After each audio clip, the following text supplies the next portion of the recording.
recent findings that we made at Rutgers University during the last 6 years in collaboration with my students. My title is the Planckian Information Theory as a unified theory of organizations in physics, genomics, neuroscience, glottometrics, econophysics, and cosmology. My talk will consist of mainly 3 parts. First, I'll present to you the observations with a little or no explanations. And then I'll summarize some patterns we've seen among these observations. And then we'll present some of our tentative explanations for these observations. Our observation starts from black body radiation phenomena. As you all know, the black body spectrum, radiation spectrum looks like this. And the Planck's equation fits the spectrum perfectly. And our equation, which is derived from Planck's equation as given here, just by replacing these constants in Planck's equation with 3 parameters, A and B, initially, and that was enough to fit the black body radiation equation exactly with this equation, of course, because these are all parameters or constants. Later on, with the help of one of my students, Kenneth Searle, we expanded the equation by adding 2 more free parameters, capital A and capital B. And with these expanded equation, we could fit just about any fat-tailed histograms. So far, we've fitted about 20 of those coming from all fields in science and humanities, including physics, atomic physics, and economics, and cosmology. And this is an observation that I will show you in about half a dozen slides. First, the first observation was that people in 1997 isolated cytochrome flavins with flavin at the active site and measured the turnover time of the single enzyme. As it turns over, the flavin fluoresces and fluorescence disappears. So, it's in a blinking phenomena. So by measuring the time for this fluorescence to last, they could estimate the turnover time of this enzyme, which is a catalyzed chemical reaction converting cholesterol to cholesterol. And this blue line is their histogram of the turnover times of a single enzyme. As you can see, single enzyme catalyzed chemical reaction with different turnover times at different times. And that histogram reminded me of the black body radiation equation that I learned in graduate school 30, 40 years ago. So I used the equation to fit the blue observation, and this pink is my hand fitted curve there. As you can see, it seems to fit fairly well, but later on the fit was better when I used the solve program in Excel to do it more automatically. And that may appear later on. Now, this is simply a repeat of fitting our equation to the black body radiation spectrum. Okay, and this is the equation fitting to the free energy of protein folding. As denatured protein folds into native form, there's a heat produced, and people were able to measure the heat, and entropy changes also measured, was able to calculate free energy changes accompanying protein folding, and that's called folding free energy, and that's plotted on the x-axis, and the free y-axis is the number of proteins out of 4,300 that fold with given free energy. So this histogram also fit our equation, given in red. This is a receptor on a T cell, and this portion of the protein has a varied nucleotide sequence. So the gene coding for this part of the receptor, T cell receptor, the probability of the various sequences appearing in the gene were estimated by people at Princeton, and their predicted generation probability is given in blue, and our equation called Planckian distribution fits that distribution perfect. This is this is a repeat of the enzyme I showed you earlier, and this is how the solver fits the observation, which is much better than my visual fitting that I showed you first. This slide shows the RNA levels inside the budding yeast. When you perturb the cell by switching the nutrient from glucose to, say, galactose, RNA levels inside the cell changes in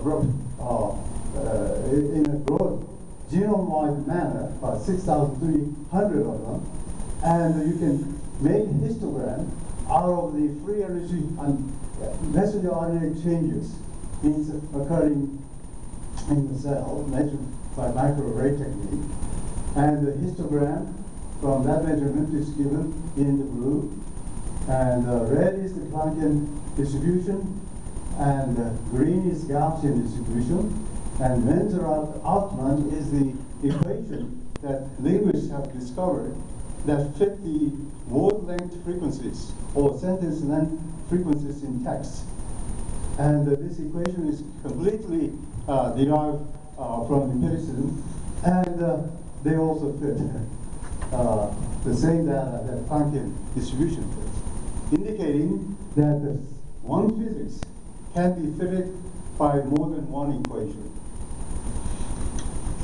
This is the same RNA measurements, this time made in human breast cancer tissues, and experimental and Planckian. This is a human RNA levels from human breast cancer tissues from 20 patients.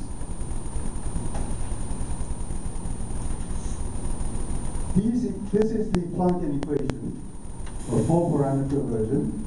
And when you fit this equation into different histograms, you can characterize the shape of the histogram in terms of 4 parameters: A, small b, capital A, capital B. And these parameters, especially B over A, seems to be sensitive to the structure underlying the histogram, the data.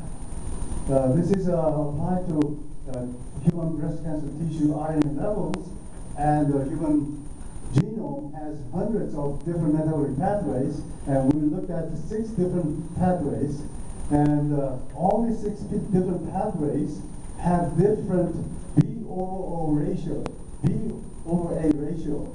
As you can see, these are p-values which are all smaller than 0.05, indicating that this equation can differentiate this pathway from that, this pathway from that, and so on. So all these 6 different pathways can be differentiated by the numerical values of this equation, indicating that this equation not only fits to many different data sets, but within the data set, differentiate subgroups in it. And this table indicates the RNA level changes in the human breast cancer tissues after treating with the anti-cancer drug, doxorubicin. And this is before treating with the drug, this is after treating with the drug, and this ratios vary slightly here. But as you can see in the p-value here, this pathway detects the difference between before and after drug treatment, but these other pathways don't. So not all pathways are affected by anti-cancer drugs. This is functional magnetic resonance signals measured from live human brain. These data are all from the internet, by the way. I didn't give the references. On the x-axis is the distance from the mean. These areas are where the interesting things are happening when you perturb the human brain. And these areas can be divided into hundreds of volume element voxels. So each region has an average intensity, and different voxels have a distance from that average distance, average intensity, and that's plotted on the x-axis, and y is frequency. The experimental value is given here, more weighty, and the Planckian distribution fits fairly well. So, functional magnetic resonance imaging signals can be simulated by the equation. And this is the EEG measured from outside the brain. And that also fits Planckian distribution. This is a whole brain phenomenon, decision. You can measure the time it takes for a person to make a decision. And the more difficult the problem you are presented with people with, the longer it takes. So people have measured the so-called decision time on the x-axis and the frequency given repeated stimuli of different times, and that's made in the histogram in the blue, and that fits Gaussian, Planckian distribution perfectly, and Gaussian is like this. Now, I'll come back to this. Here is an interesting histogram generated from Kerry's speech given in 2004. On the x-axis is the word length, that is the number of letters appearing in the words that he used in his speech. And this is frequency. As you can see, the observed is blue, Planckian distribution, and Menzer-Altman law. They all fit the same data. And this is not surprising because that's the law which was formulated to account for these kind of things anyway. But it is surprising that Planckian distribution also fits the same data. And this is most recent one. This is a histogram of the annual income in the US in 1996. This is the income level, this is the percent of population, and blue is blue, red is Planckian distribution. And somebody in the physics community tried to model the annual income distribution with an exponential function based on Boltzmann equation, and as you can see, it deviates. And this is what I call the ultraviolet catastrophe of the second kind. And that fits, we can avoid that by Planckian equation, and there may be some interesting principles behind this. And finally, although controversial, in July, as you all know, some scientists have claimed to have measured the polarization of the microwave background radiation from the Big Bang, and I plotted their measurements in the blue, and Planckian equation doesn't fit too well. This is the worst fit I have tried, no matter how hard I try to fit it. And this is Gaussian, and this is experimental. And one possibility for this, now I'm getting into explanation, but one possibility is that when data fits, we can see distribution, we can say that the data were generated by some random processes. So when the data fits Planckian distribution, which deviates from Gaussian, we can say that there's some kind of organization going on, or non-random process going on. So the degree of non-randomness intrinsic to the Planckian distribution would be proportional to the difference between the Gaussian and Planckian. The further Planckian distribution is from the Gaussian, we say there's more information buried in the Planckian distributed data. Since the astronomical data here is in between, that means the astronomical data has less information than predicted, perhaps because of the interference by the galactic dust that they're talking about. So if this figure, if true, would predict that the Planckian, the polarized microwave background radiation that people measured, for which they were criticized for some various reasons, may be true 2/3 of the time, and 1/3 of the data interference by the galactic dust. And this should be testable. I have not approached the astronomers yet, but I intend to. So these are the observations. Now, let me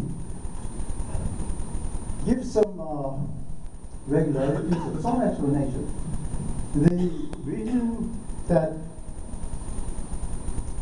black-body radiation derived Planckian distribution fits single molecule enzyme catalytic data, maybe because enzyme energy levels are not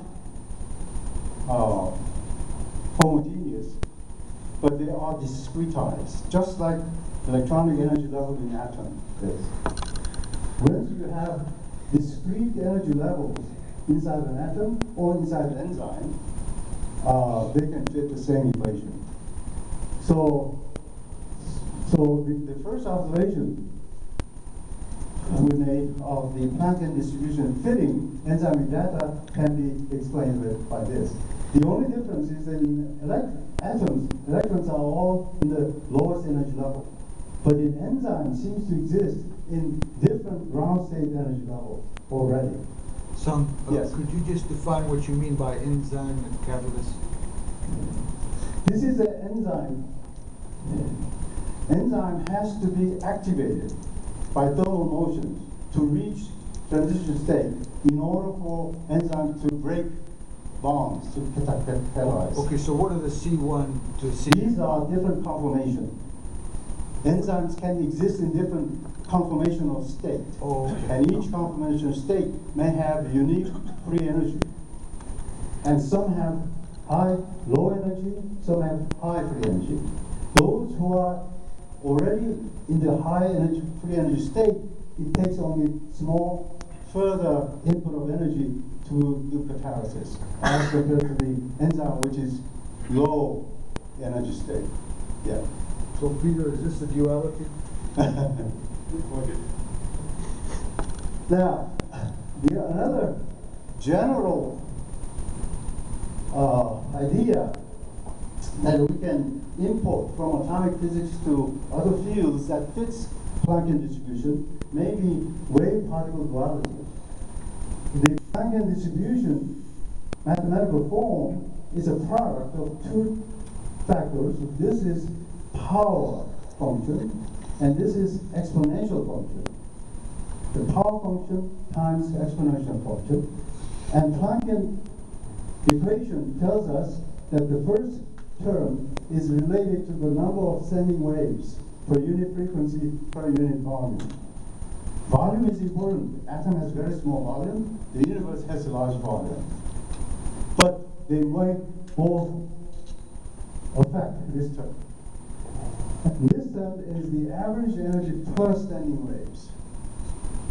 So because of these two factors in the Planckian distribution, it may be able to account for data generated from different scale system and different energy system.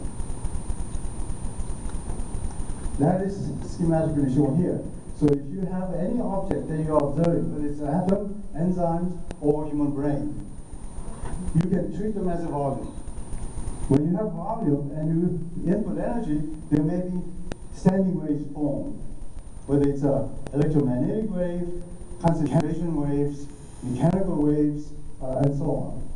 And these standing waves interact to output results which we measure as blackbody radiation, protein folding, enzyme catalysis, RNA levels in cancer tissue, T-cell receptor gene diversity, functional magnetic resonance signals, or annual income in the society, decision time, word length distribution, and I have even sentence length distribution histogram also, and cosmological radiation phenomena.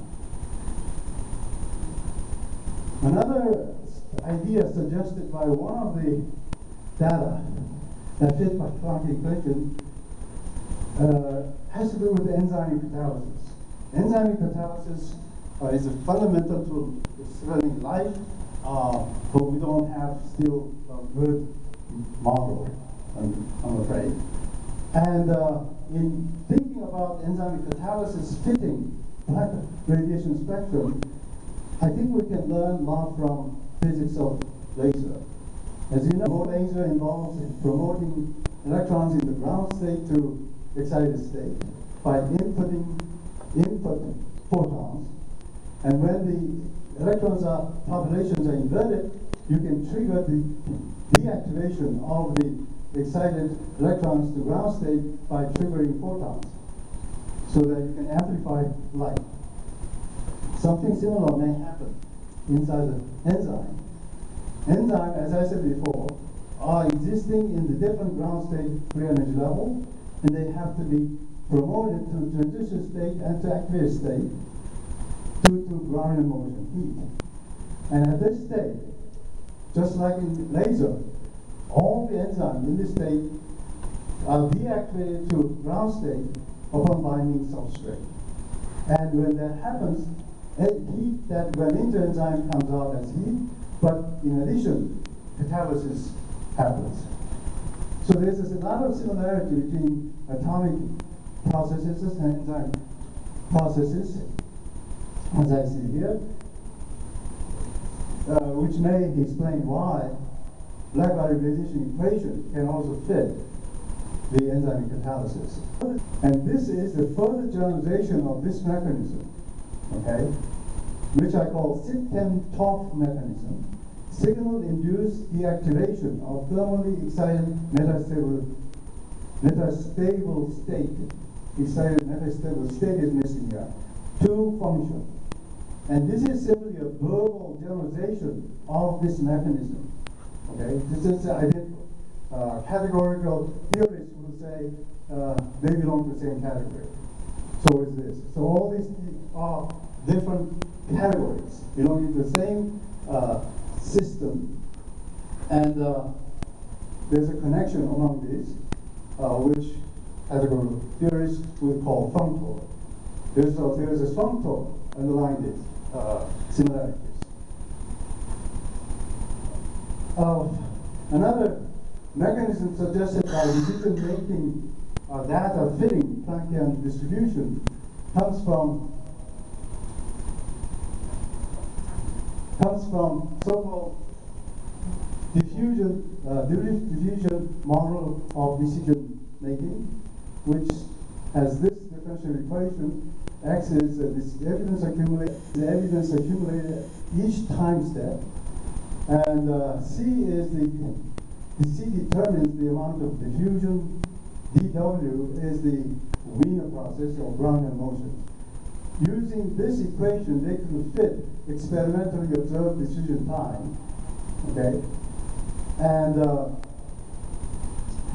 so because of this term, which is random, you have Gaussian distribution there. So Gaussian distribution and Planckian distribution is coupled through this differential equation. And interestingly, you can generate Planckian distribution, the red line here, from Gaussian distribution by simply transforming the x-coordinate of the Gaussian distribution non-linearly, while keeping the y-coordinate of the Gaussian distribution invariant. then you get the blue line, and which coincides with the Planckian distribution, indicating to me that there is a Gaussian component to the Planckian distribution. Or you can say Planckian distribution is a sort of a perturbed Gaussian distribution, or asymmetrized Gaussian distribution, based on this model.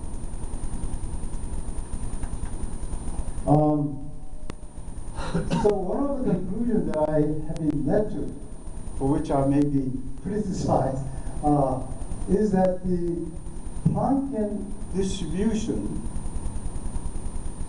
and Gaussian distribution going together. In other words, the rising portion of the Planckian distribution is always perfectly coincident with Gaussian distribution.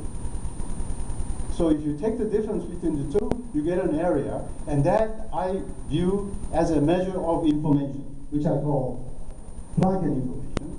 And this information is a measurable order, because it's a deviation from the Gaussian random process. And this may be compared to Boltzmann-Gibbs entropy, which is a measure of sort of a disorder. Okay? So we may have a quantity here, mathematical quantity, which is opposite to Boltzmann-Gibbs entropy. This is the definition of the Planckian information. Binary logarithm of a ratio of two areas under the curve, Planckian and Gaussian.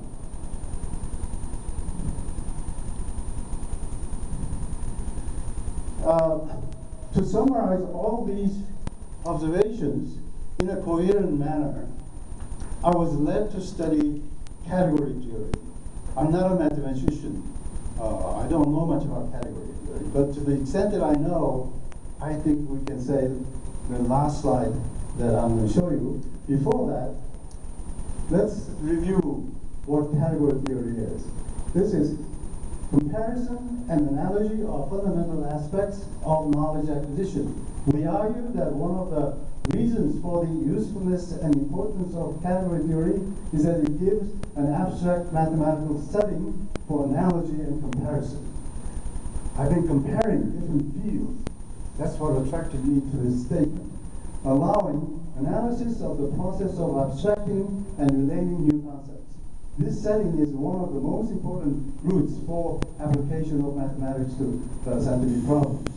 Another statement by Brown and Porter: we view a category as giving a fairly general abstract context for comparison. They emphasize comparison a lot in their paper. The objects of study are the objects of the category.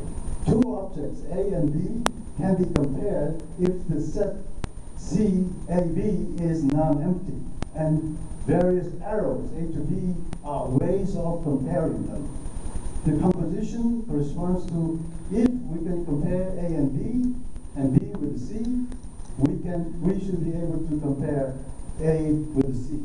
This is the easiest definition of what composition condition is of the category theory that I've encountered.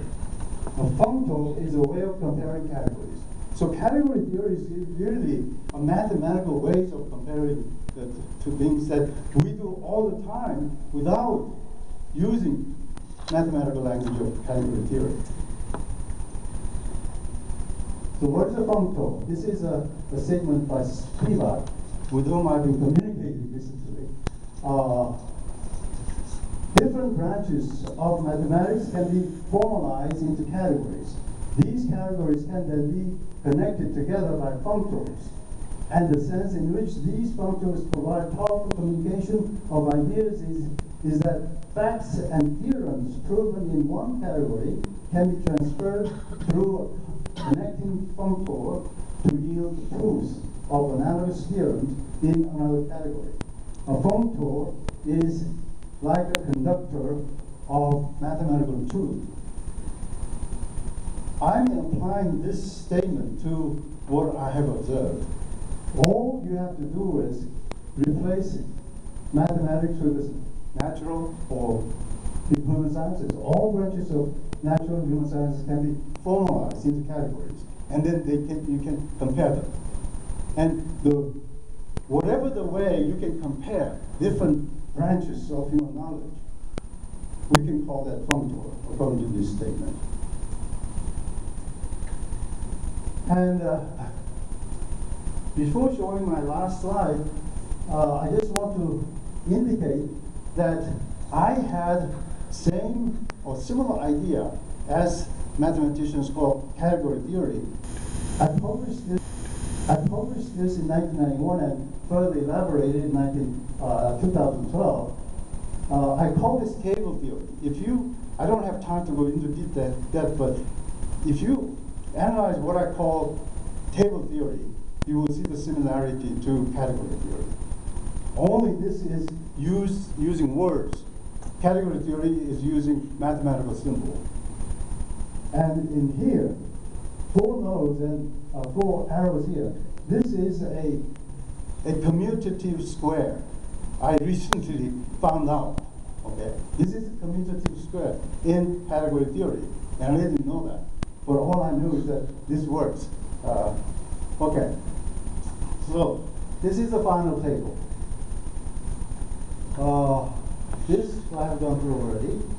So here is the Planckian distribution again, and here are the fields to which this can be applied. Atomic physics, cosmology, cell biology, brain physiology, society, and universe. And these are systems of components which are connected by arrows. And these are called nodes in network science, and these are arrows, or these are objects in category theory, and these are morphisms in category theory. And as you can see, these connect all these different fields, hence we can regard this as a functor. But not presented any evidence for in this set. I've long tried to explain my observation in terms of Persian semi-objects, or sign theory by Peirce. So to make a long story short, opposite to this equation acting as a functor, there's a system of symbolic signs, symbolic text, which can also connect all these different fields, which I call functor also. The difference is this is a quantitative and this is qualitative. So I call this quantitative functor and this is qualitative functor. So these two, quality and quantity, may play an important role in knowledge, organizing human knowledge, and the principle underlying the duality of quality and quantity is, I think, the complementarity. Thank you. Yes. The Planckian distribution is for the oscillation of a oscillator, and that you can derive the Planck for a system of oscillators. Mm-hmm. In electrodynamics, you describe the atom, enzyme, cells, brain, and even the interaction of society. Mm-hmm. Through oscillations. Mm-hmm. And so the reason that the Planck distribution works is they're all based on oscillations. But this was learned much earlier, at the beginning of the 20th century, when the French proposed the structural philosophy of science, and they won many Nobel Prizes in linguistics, economics, many different fields, showing this relation. Where it's structural due to the common structure and force on that. You might enjoy finding something. Thanks for your comment. Yeah. Thank you. Very inspiring talk. Very interesting. Just one thought that I had. Can this be a test to test the validity of results, say in medicine? You know that you can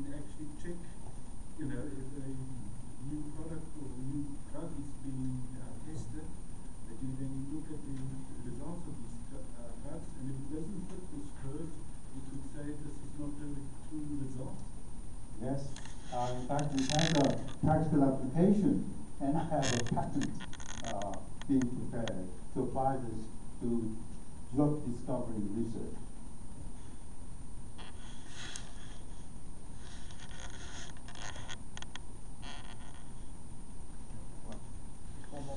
So would you say that this is a formal process, or do you believe that there's actually, I mean, ultimately you believe physics sort of underlies everything. So is there simply an underlying physics that underlies a lot of phenomena we see? Is that what you're, is there solid physics underneath this comparison, or is it semantic? I think there are two aspects of physics. Physics as reality, and physics as we model it. And so I have a category, which I call category of human knowledge, which starts with reality, phenomena, models. And the models can be physics can be viewed as models, and if it's isomorphic with reality, then reality is physics. So we have to distinguish, I think, the two. Yes.